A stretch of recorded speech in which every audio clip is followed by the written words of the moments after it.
Hello and welcome to Only Stupid Answers. My name is Sam Basher. I'm DJ Wooldridge. We're here with another review of Harley Quinn, episode 109, A Seat at the Table. After becoming a newly minted member of the Legion of Doom, Harley naturally finds she must spend time with the Joker. Now that they're equals, will Harley's backslide into her old toxic relationship with Gotham's clown prince of crime? Haha, toxic. Yeah, Haha. things are not so good with our gang. I was waiting, since I was able to watch this a little earlier than you. I was like, I rewatched it again, but I was so excited to watch it again because I forgot that all her henchmen, her partners, got co-opted to work with Bane over a stupid prank that he's not prank.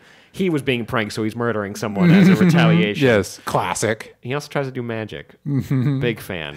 I really like the bit with Bane. How would you describe what the bit with Bane is? That he's just kind of like impotent, like ineffectual. Like what's the bit with Bane? He's a child. Yeah, he's a big child, and he's got one bit. Yeah, and that's it. Yeah. It's all muscle, all brawn, no brain, basically. That's fair. Yeah, because it's like we talked about this in the last episode, how all the villains are so needy. Yeah, you know what I mean.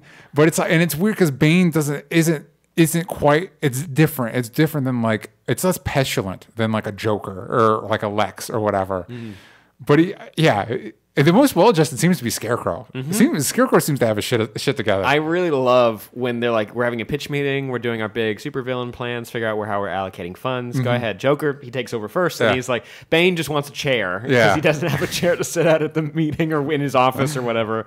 And Joker wants just a big tower of his face with a screen that he threatens Gotham. And Harley brings up a good point. Why? Yeah. What does it do? Just go on the news. Yeah, just go on the news like everybody's like, yeah, it's because everyone else has already done that. He's like, yeah, but it's free. You don't have to do the other thing you want to do.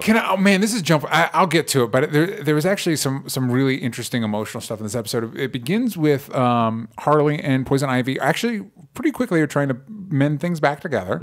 Harley's doing the classic, like when you dick over your friend thing, like overcompensating, you know what I mean?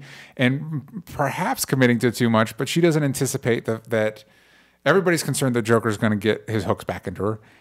He does. Spoilers for the episode, he does. But I also liked the reason for that is her team is bummed about being just part of the henchman pool.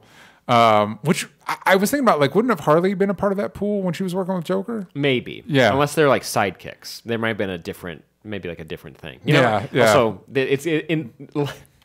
best part of the Legion of Doom so far is the training video they have. Yeah. Where he's like, Black Manta walks up, clearly doesn't say anything. What's that, Black Manta? We're having a meeting in the other room. Oh, well, let's go meet him. And in the background, when he beats up Dr. Psycho, it's like, what'd you say? Definitely nothing racist. Definitely.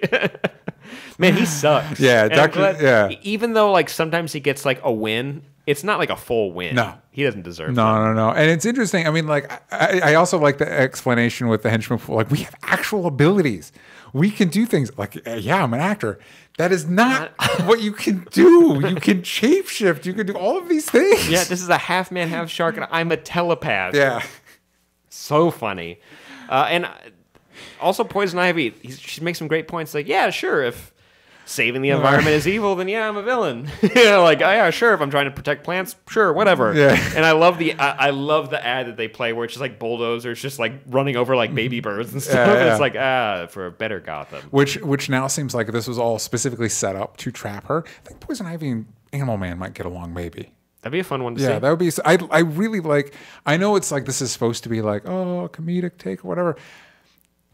I wouldn't mind it if in the comics Poison Ivy pointed shit like that. Like, wait, I'm the bad guy? Sure.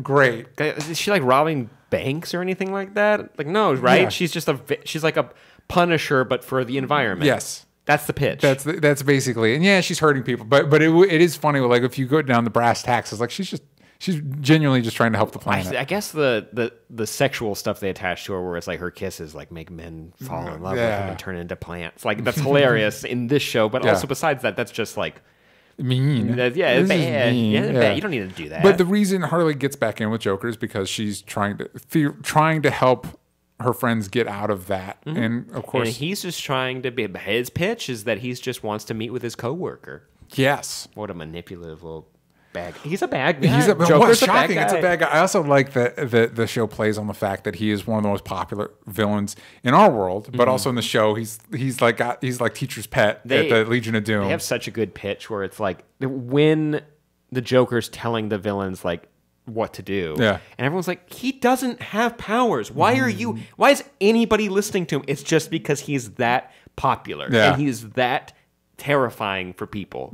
He's you understand the role that he plays, and I like that he's put in his place, but he definitely knows how to manipulate the system to make it work 100%. For him. And Lex Luthor as everyone's boss is very good. He's explosions. I don't know what those are. I know what explosives are. Bane. So stupid. Such a good joke. But I like so she gets roped. Harley Quinn gets roped into another heist with the Joker, and it's kind of mirrors the one at the beginning of the show. And a moment I really liked is when he pushes her out of the helicopter, and Batman it saves her in a way that doesn't. She'd be pancaked on the windshield with that one. But let's not get lost in logistics. I had similar questions about a specific scene in Bad Boys for Life. I was like, well, you'd be dead. Yeah. Anyway, both are cartoons, basically.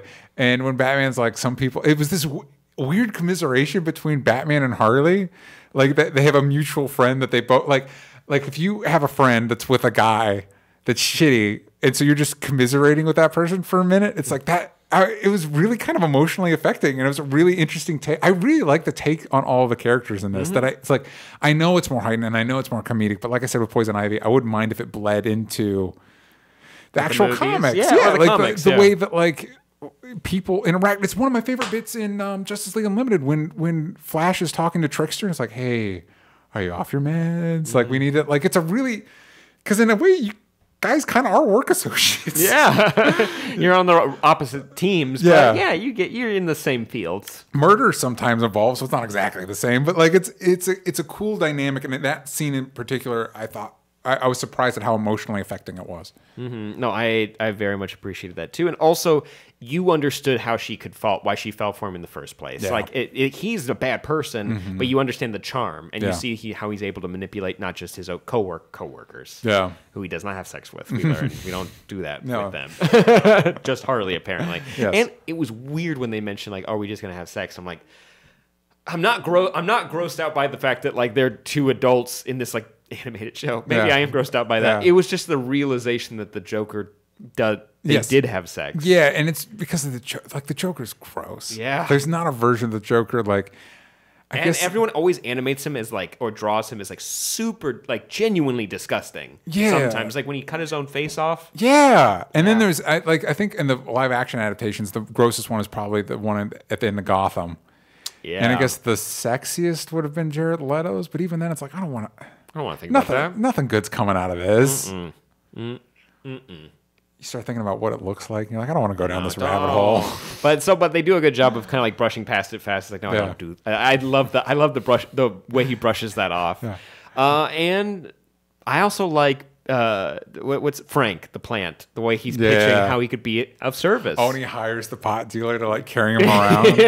Really funny. See, I'll just eat people. Easy. You make plants and then you're good to go. And I like that he's able to pressure her a little bit into like adding like something to her costume. Yeah. Like a hat or something, which ended up at the end of the episode being creative. It's like, oh, you have the flower there that you could take and make you can make something out of, which was cool. Yeah. That was cool. And of course she gets captured. Bad News Bears. Yeah, and so King Shark gets blown up. Oh yeah, with his fin blown off and everything. Like Bane doesn't even wait. Like he's still in there. All right, whatever. Boom. Yeah.